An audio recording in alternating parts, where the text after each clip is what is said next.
কাজ করলে শরীর ক্ষয় যায় না। যে যত কাজ করবে সে তত জীবনে সফলতা আনবে।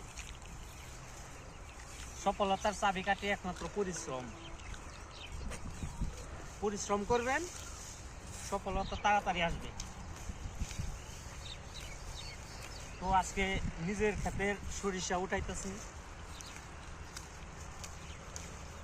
পরিশ্রম করতে করতে জীবন তেজপাতা হয়েছে।